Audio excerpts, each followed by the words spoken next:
I've got to go to drinks. We're going to taste the Cabernet for the last time. Bye. Hi, everyone. Welcome to Drinks with Kate with a little historical bent. It's lovely to see you all and a bit excited about tonight. Could have something to do with the beautiful sunny day that we've had. Always puts me in a good mood. But I've also brought some show and tell. So as well as my bottle of 2006 Cabernet and my decanter and my glass and all that kind of, is anyone out there? Hi. I'm not getting any chat at the moment. That's all right. You're probably all still getting organised with your grilling of your meat and your decanting of your bottle and all that kind of thing. So let's get this bottle decanted before I bring my show and tell. So 2006. So it's a 14. Oh, hi, Barry. Joe and Barry, lovely to see you. And Renee and Kate, hi. Let's get this 2006 open. So 2006 Cabernet, 14-year-old Cabernet. Oh, hello, Emily and Kevin, lovely to see you, and Paul. Still a screw cap. We went to screw cap in 2004, so that's easy. Hi, Jeff. Hi, Kevin. Oh, no, I've said hello to Kevin. Kathy, Aravan, Craig, David. Awesome. Good to see you guys. So what I'm going to try and show you, hi, Rob and Deb. Great to see you, and Zach and Jack and Hannah. Excellent. So what I'm going to try and show you is Samantha. Hi, Michael. Hi, Angela. Hello, Michael. Hello, Shell. Oh, everyone's here. How lovely. Okay. Kay, that's good juggling. So impressed. Ben, hi. Hello, Kate and Sarah. Great to see you. So I'm going to show you a little trick. You know how you see these sommeliers in restaurants with their candle and their decanting cradle and all their bits and pieces? You don't need a candle to decant old wine. You just need a light to look at the neck of the bottle through when you're decanting, so that when any sediment starts coming through, you can see it, and the light helps, particularly in a room like this, which is fairly poorly lit of an evening. So you can use your phone. You don't even have to oh, I'm getting messages all over the place. Hi, Sue. Hi, Daryl. Lovely to see you. Okay, so phone on with light on, bottle open, and I've also got a white serviette. So I've put that on the table. I've got my phone on the table. I've got my decanter, and I've got my bottle. I'm going to hold the neck of the decanter. I'm going to hold this is a nice little easy decanter to hold like this. Oh, hi, Jess. Great to see you. Oh, welcome. You're new. Awesome. Welcome. Well, we always like to have new people joining our little club. So the neck of the wine bottle and the neck of the decanter are going to come together over the phone. Now, the big trick is not to spill wine on your phone. So if you're a bit worried about that, don't use a phone, use a candle. But I think I can do this. All right. So over the phone, so the light's shining through the neck of the bottle. And then you just go very gently. So this is much more gentle than our previous decant. Very gently, slowly. Hello, Alice and Andrew. Week 2, you came back. Thanks for coming back. And we're going slowly. And once you get, so most of the wine will go happily into the decanter. And then as you get towards the end of the bottle, you start to draw the neck of the bottle out of the neck of the decanter and make sure that you're looking through the bottleneck to the light of the phone. And now I can't hold eye contact with you guys because I'm concentrating so that I don't screw this up. And if you're lucky, there's no sediment at all. Oh, a tiny bit of sediment right in the bottom. So you can see, can you see that I've just got a little bit of wine just in the shoulder of the bottle there? And the sediment is all safely trapped there. That goes over there. Get rid of that. And I have a sediment-free decanter full of Cabernet. Smells pretty good. I'm going to give it a little swoosh. Hi, Nina. You got Pete with you? Give it a little swoosh. If I put it in a bigger decanter, it would have been more of a hassle to decant it, but I would have been able to get more air into it. There was almost no sediment in mine too, Craig. So, but it's always good to check. Glass, decanter, wine. There we go. That's the trick. Right. Good bit of fuzz.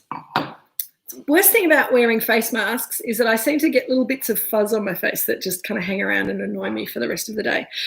Angela, the shape of the Cabernet bottle. Thank you for picking that up. That is a traditional Bordeaux bottle. So Bordeaux is the region in France where Cabernet originated.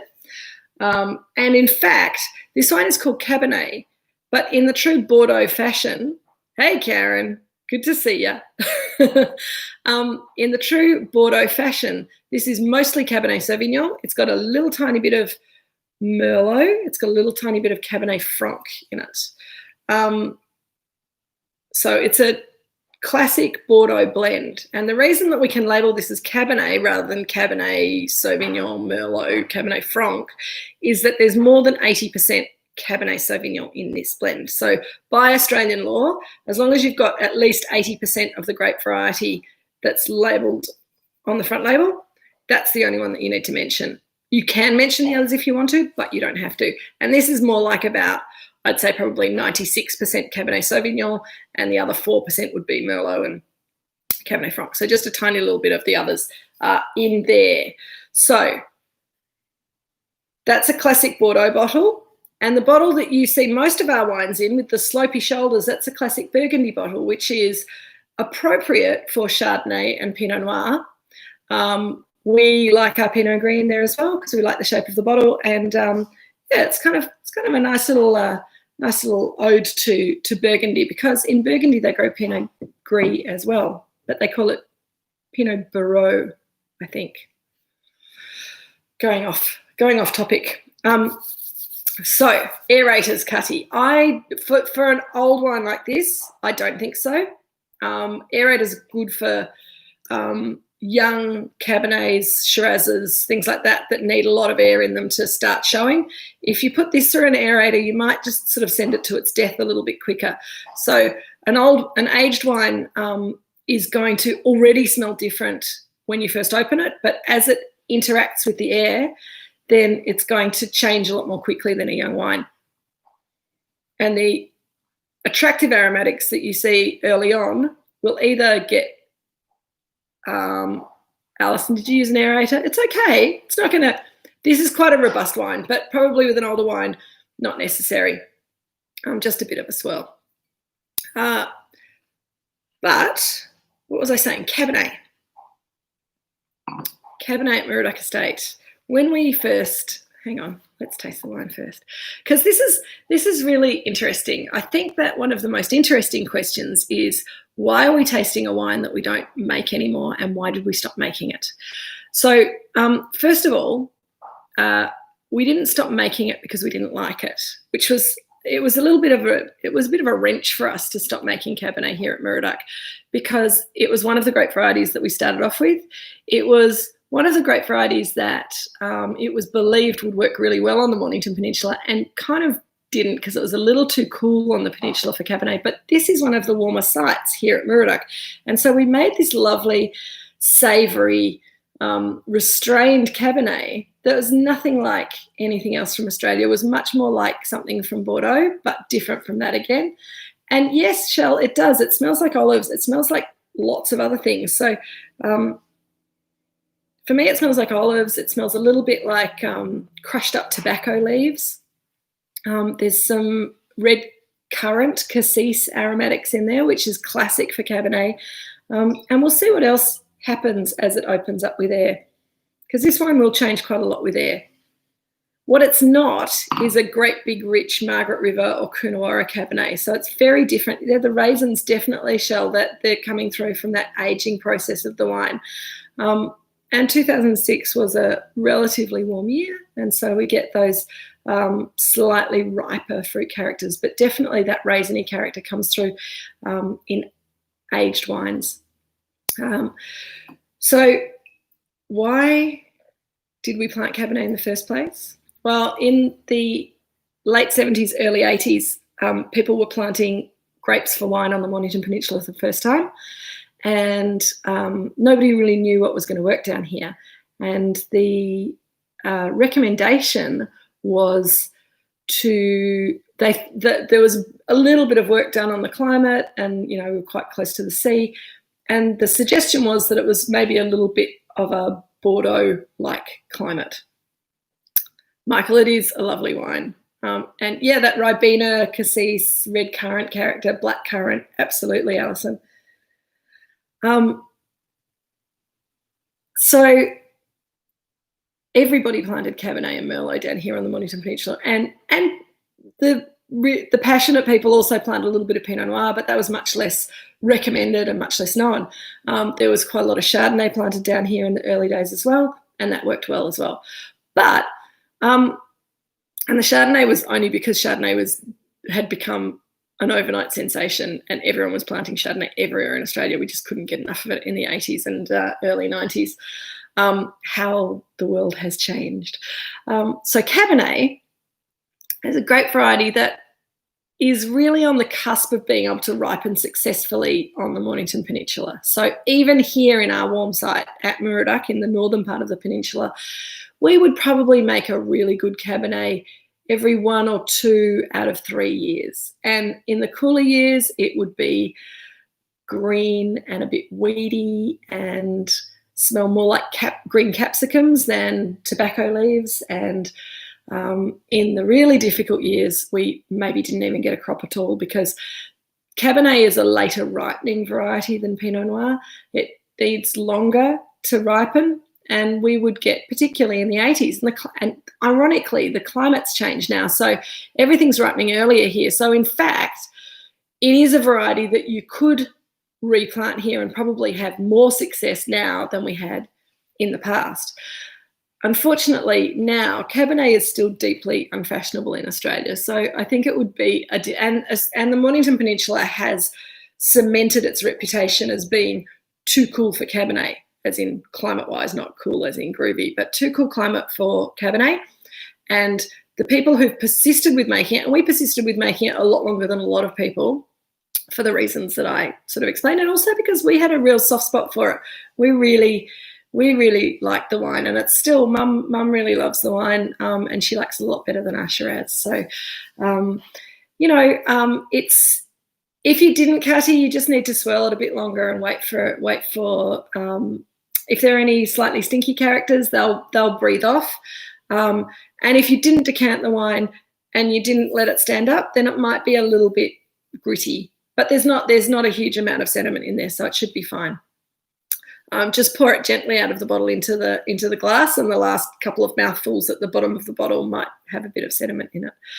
I'll answer your question in a minute, Craig. It's part of the story. So in the early days, we made Cabernet, we made Chardonnay, we made the tiniest bit of Pinot Noir, and we really were not convinced that Pinot Noir was going to work. But the Cabernet did really well for us in the early days, and back then there was a bit of a trend for slightly cooler climate Cabernet, Cabernet that had those sort of slightly more herbaceous aromas and flavours.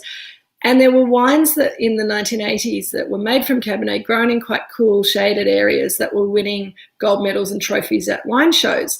So it had a little brief moment, this style of Cabernet. And then one day a very renowned wine judge turned around and said, "These wines are all unripe and they're all horrible." And everybody went, "Oh yeah." It was like the emperor's got no clothes. And almost overnight, people went, "Okay, Cabernet can't have any green characters. It can't have any herbaceous characters. It needs to be big and bold and rich and ripe." And this style of Cabernet fell out of favour. I always thought that we were on the right side of the knife edge of ripeness. And when I came back to the family business part-time, I sort of said to Dad, maybe we could try exporting it. And so we sent some samples off to a few people and showed it to some English importers, and they went, "Oh no, this doesn't taste like Australian Cabernet. We can't possibly sell this. We need Australian Cabernet to be richer and more fruity and riper and have more alcohol." And we had some fleeting success exporting the wine to Germany. And in fact, I think we probably would again if we did it again. But Michael, if we planted Cabernet vines now, they wouldn't be producing this quality wine for at least another 15 or 20 years. So you need 5 years to get any fruit. And then the first 5 to 10 years of fruitfulness, particularly Cabernet, really doesn't produce high quality fruit. So you need, as well as having the vines in the ground, you need to have vine age. I'm going to have a sip. Does it taste as good as it smells?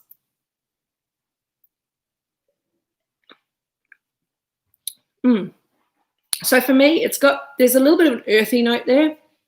There's still, you're getting that black and red currant, a little bit of licorice, some sort of almost toasted cumin seeds or something like that. There's a little spicy kind of component there, but they're quite earthy, savoury spices. It's pretty good. Pretty good. I hope you've got some delicious food to go with it, because this is very much a food wine as well. Whether you've got some nice hard cheeses, cheddar, excellent, duck and orange pate, cake, beautiful. I know that Jeff was going down to the shop to buy some lamb this afternoon, so hopefully he's got that all nicely grilled up. And I like those lamb cutlets, French cutlets that you just do on the barbecue with a bit of salt and pepper and then eat them like a lollipop and then have some Cabernet. That works really well.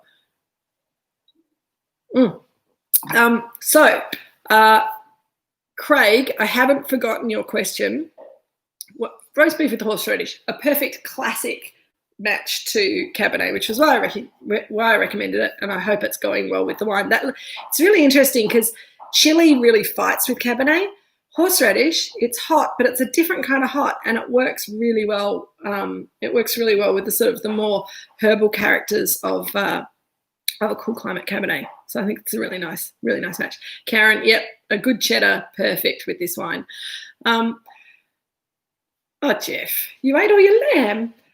Barry, we do not grow any of the Cabernet varieties anymore. And to answer previous question from Craig, in 2006, we picked the fruit from that part of the vineyard. And then that winter, we got a grafting contractor to come in, and we cut the tops off all of the Cabernet and the Merlot and the Cabernet Franc, and we grafted it over to Pinot Noir. That was great because, and it was I've got to say it was a joint family decision, but I pushed Dad into it. I'd been working in retail, I'd been working in importing, and we had back stocks of this wine for like 5 or 6 vintages. We just couldn't sell it. It was really sad, and we couldn't afford to keep it and sell it later. We needed the cash flow, and we were selling out of our Pinot Noir well before we were ready to release the next vintage. And so it just made absolute sense to take the Cabernet and turn it into Pinot Noir. And we were all a little bit sad about that. And gosh, let me just read the comments because I'm going to lose them all. Paul, that sounds delicious. Yeah, Kate, I do think it's warm and spicy and just yum. And I think that those savoury, slightly bitter olive notes are really lovely in there too. Perfect with Boeuf Bourguignon. Well done, guys. Samantha, how's Paul's rendition of beef bourguignon? Did he do it justice? I'm sure I can smell it already. It would be so delicious. My mouth's watering. Renee, I know it is a bit sad that this is the only time that you'll get to taste it, but that was really one of the things that I wanted to bring to the tasting table. We had these 4 dozen left in Richard's private cellar, and I've got to tell you, I got some irate emails over the week from people who had been very strong Cabernet fans in the day and who'd been told that we'd sold out of it.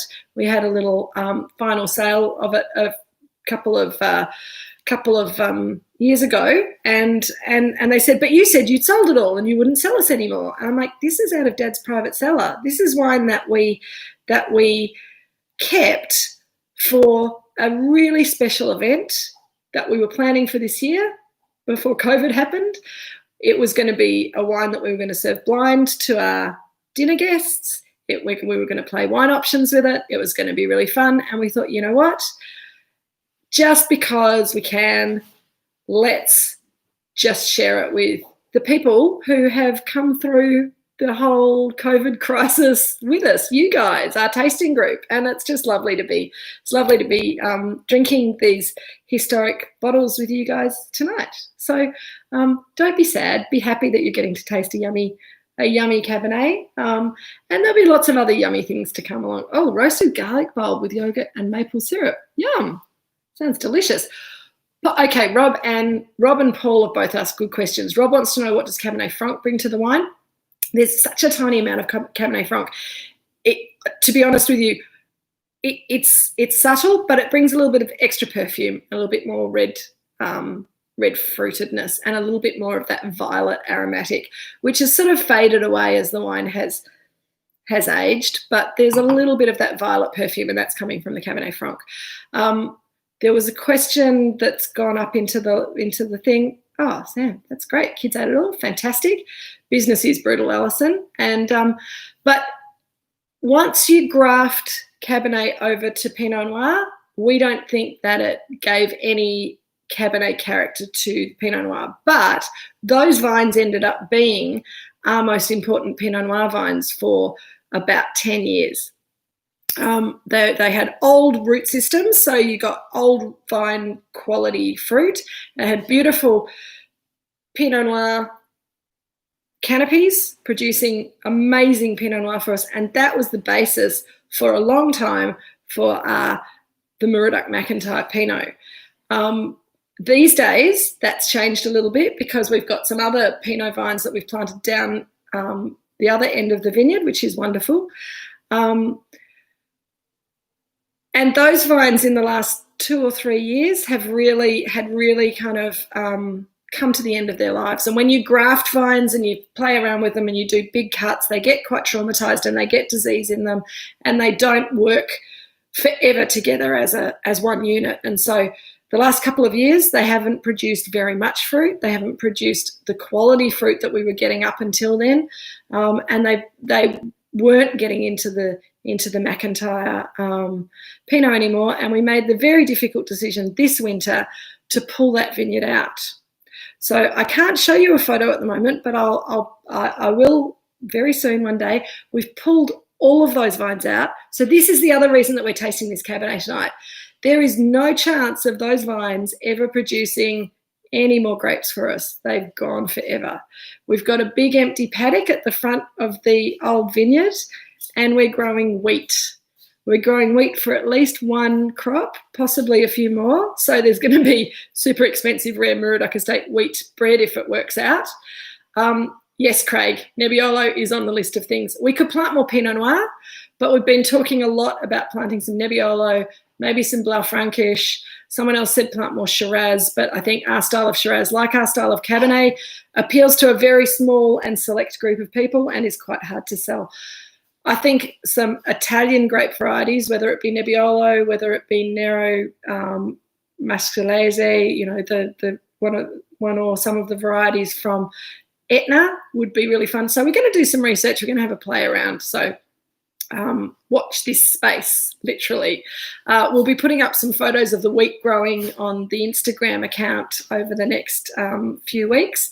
It's looking very calm and serene at the moment, and it's the first time since 1983 that land has not had vines on it. So we're giving the soil just a little rest, and we're going to give it a bit of help with some cover crops and try and kind of rejuvenate that soil a bit before we replant it. But it's quite an exciting project that we haven't really talked about yet because we were a bit sad and we were a bit nervous, and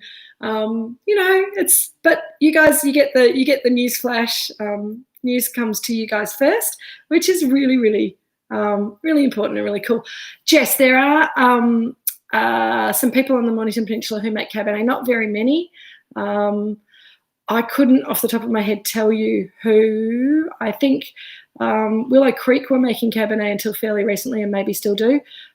Barry Sweeney has said something about rootstock, but I didn't see your previous comment, Barry. I'm sorry, and I'm not sure if I can go back now. Oh, yes, I can. Oh, look at that. Clever me. Barry Sweeney, rootstock. Yeah.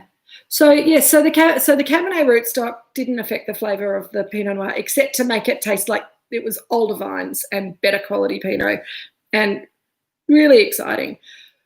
So that's the story in a slightly jumbled way of the Cabernet vines and what happened to them. And now I'm going to do a little show and tell. I'm just going to have a little sip of this lovely wine. David, hungry horseradish with a mild summer sausage. How delicious. Craig, the graft produced usable fruit 2 years after the grafting. Okay, now, this is something that I made for Dad a couple of years ago.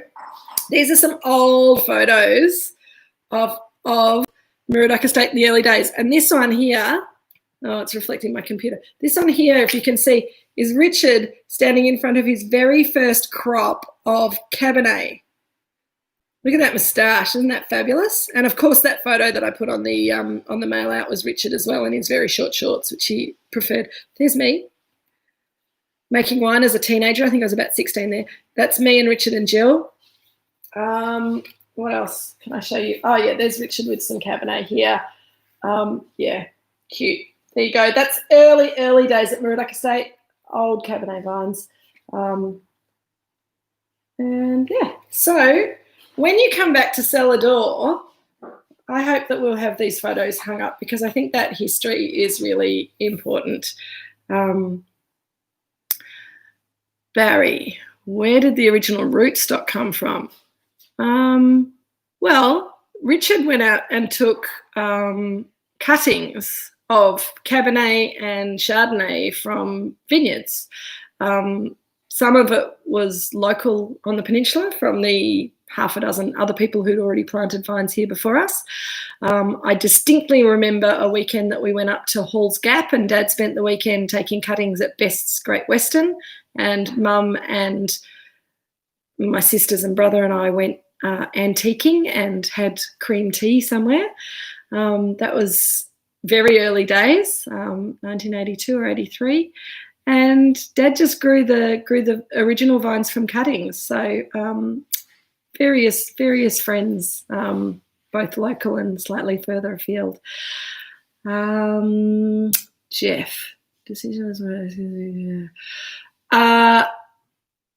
Jeff, your question is the decision why we got rid of Cabernet. And the reason that we got rid of Cabernet was we couldn't sell it. We could sell Pinot Noir. By that stage in 2006, Mornington Peninsula Pinot Noir was very well established. We could still sell Chardonnay, that was still popular, but Cabernet was just impossible. We had, as I said, 5 or 6 back vintages. We sold maybe half of what we produced, and the rest sat around in the shed and just stressed us out because we weren't turning it into income. So we sold through the Cabernet for a long time after we stopped making it. And I think, sadly, it's got better and better as it's aged as well. As a younger wine, it had a little bit more of that capsicum character. It was a little greener, whereas it's softened out and rounded out with age, as a lot of quality wines will do. So yeah, it's great. Oh, hi, Jeff. Welcome back. Jeff Eckhart's just got home. Great to see you. Kevin, does anyone on the peninsula do a Fiano? Geez, ask me the difficult questions tonight. I don't know. If anyone does a Fiano, it would probably be the guys at Dramana Estate. Or, yeah, I don't know. Phaedrus does a Fiano. Thank you, Kay. I knew someone would know. Throw it out to the audience. It always works. Yeah. Was there in 1987? Yes, Jeff, in 1987 we were picking grapes, absolutely. That was our second crop. James Brown, great to see you. Yes, James, I think that this wine will probably hang in there for a little bit longer, probably not a lot more. Oh, Cat Quealy, yes, Cat Quealy also does a Fiano. So, yeah, James, I think probably don't keep it for too long, particularly up there in that Brisbane heat, although I'm sure you've got a fabulous cellar, all temperature controlled. But there's still some fruit brightness in that wine. For me, it's mostly secondary and tertiary characters now. There's not a lot of fruit there, and as I think it was Shell, but it might have been someone else mentioned right at the beginning, there's a raisiny kind of dried fruit character, which is suggesting that it's getting towards the end of its life. But if you really enjoy it as it is right now, then you'll probably keep enjoying it for a while. Craig, I know, I'm so sorry I haven't done the Halliday score review. I will talk about Halliday next week. I'll do some homework. I'll get my research together, and we'll talk about the Halliday score review, and we'll also talk about the Robert Parker. No, Nick Stock has reviewed our wines on.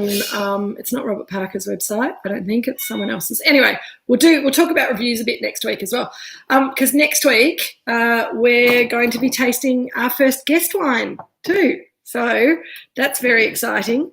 We're going to be tasting the Cotier Gewürztraminer. I brought it just so that you can lay eyes on it. That's what we're tasting next week. It's very exciting. It's like nothing that we make at Moorooduc. Our dear friend Barney Flanders makes it, and he dropped me off a few more bottles today because we're still getting orders for that pack, which is great. And yeah, that'll be lots of fun. But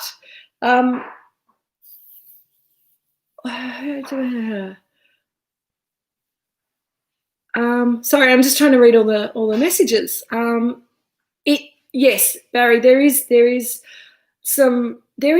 do think there's a similarity between this wine and the wines from the Pyrenees. The Pyrenees is a little further inland, but because we're at altitude there, then you're getting that coolness there, which would be really nice. Yes, Shell, I promise I'll talk about Halliday next week. Actually, there's lots of exciting things to talk about Halliday. There's been a whole change of regime there, but we'll talk about that next week. That's good. We're talking about the past today, and we're going to talk about the future next week, which is very exciting. It's just opening up now, and it's looking fabulous. I think even if you had like some barbecue little sausages or sausage rolls or meat pies or something would work really well with this wine, because it's got a slightly tomatoey note to it, which is that right on the edge of being not quite ripe enough for Cabernet, but maybe getting away with it. I think it gets away with it. I think most people here think it. And it's getting better and better in the glass. It'll keep opening up. So drink it slowly over the evening. Give it time. Let it air. Keep swirling it. Yeah, Kay, I know it's sad. It wasn't just the experts. It was also the marketing team, i.e. me. And to be honest with you, it's really lovely delving back into the history of Moorooduc and tasting this wine. But I stand by what I said to Dad back in 2005, 2006, that we need to focus on our strengths, and making all the grape varieties out there is not what a grown-up wine company needs to do. And I do think that as lovely as this wine is, I think that the Pinot Noir and the Shiraz and the Chardonnay and even the Pinot Gris that we make these days is a bit of a step up in quality. Who knows? Those Cabernet vines may be doing something really amazing now, but we'll never know because they're gone, and they're just little bits of stick for Polly to pull up when she goes for a walk now. So let's toast to the Cabernet. Let's toast to the history of Moorooduc, because we started out having really no idea what was going to work, and I think that this is a lovely little ode to Cabernet from a cool climate. A shame that Australians in general don't appreciate this variety very much, and I think there's still a lot of beautiful Cabernet out there in the world. Seek out the cooler climate ones that are a little bit more restrained, a little bit more elegant, and so delicious. Michael, I think, yeah, this wine is fabulous with food, and if you do have some in your cellar, then lucky you. So good. And Craig, good on you for finishing the bottle by the end of the tasting. That's good. We've been a little bit shorter tonight. Yeah, there's something there. I really like this wine, but there's something there that just tells me it was just a little bit too cool for this grape variety to absolutely sing at its height of heights, but it's still a lovely wine, and it's a delicious little dip back into the past, particularly with the food. And yes, Barry, we'll let the wine speak for itself, because if you're enjoying drinking it and it's going down well and it's working with your food, then we've done the job well. There is some aniseed, Jeff. I said licorice before, but yes, licorice, aniseed, those kind of sort of very, very nice flavours. Little bit of spice, little bit of everything there, which is really nice. Hi, Kate and Adrian. Thank you. So glad. Yeah. So I think I've just about, I could tell you lots of other stories about the early days at Moorooduc Estate, but we probably don't need to hear those. What I will say is, we get asked by people, do we make sparkling wine? And we did make a sparkling wine once, and we won't be tasting it in this group because it's all gone, and we never got it disgorged. So if you ever came to the restaurant here in the first couple of years, you'd get a complimentary glass of our sparkling wine. The Cabernet, just kind of, we'd roll it out every now and again, and you'd get your little hardcore Cabernet team who'd be like, yay, we love Cabernet, and everyone else is like, oh, can we have some Pinot? I think the reality, and I think the real joy of this tasting group, apart from the fact that we get to stop work and have a glass of wine together on a Thursday. Hi, Jill. Hi, Kate. Jill's taking a hot water bottle out to the cat that lives in the winery. Richard Seller, Shell. What about Richard Seller? No, this is what I was saying in my email to you guys on Tuesday, that this wine that you're drinking tonight is the last 4 dozen of this Cabernet that Richard had in his personal cellar. So I stole it. I said, Richard, I'm taking it. I'm giving it to the tasting group. We're going to drink it together online. I think Richard's actually watching this upstairs on his computer. Hi, Richard. The sparkling's gone. No, the sparkling's all gone, Shell. Sorry. And I said to Dad after we made it, it's such a fuss-making sparkling wine. And I said, let's not make sparkling wine. Let's make really good Pinot Noir and Chardonnay and sell it all so we can afford to buy champagne. And I feel the same way about Cabernet. Let's make really good Cabernet. Let's make really good Chardonnay and Pinot Noir so we can sell it all and buy some lovely Cabernet from other parts of Australia and the world, which is really nice. Richard Seller does have a couple of bottles of most of the wines that he's made up until now in there. But this is the last that we'll see of this Cabernet. He may have stashed a bottle or two, but good luck wrestling it from his cold, dead hands. It's not cold or dead yet, but you know what I mean. That's anyway. No more stories, except that this Cabernet is going to keep getting better in the glass. Keep enjoying. It's been lovely to see you guys again tonight. Spring has sprung. We've had a lovely couple of days. I think it's going to be cold and wet and miserable this weekend. So, for all of the rest of you who are also in lockdown, have a safe and happy weekend and week. Rob, so many treasures in that cellar, so many treasures. Actually, we could put on a really lovely tasting of late 70s, early 80s Tasmanian and Mornington Peninsula Cabernet from other producers, and that would be not a treat at all. I can do. There's a lot of stuff in there that we just look at and we go, oh, when are we going to use that? Anywho, there's lots of other fun stuff too, but lovely to see you guys. Get ready for the Côtier Gewürztraminer next week. It's going to be really fun. It's going to be completely different.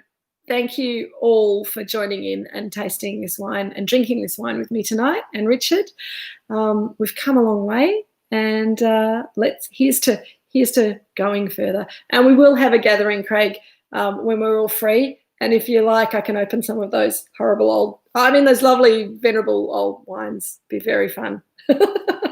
So cheers, everyone. I'll leave you there, and have a lovely evening, and stay safe. Okay. Bye.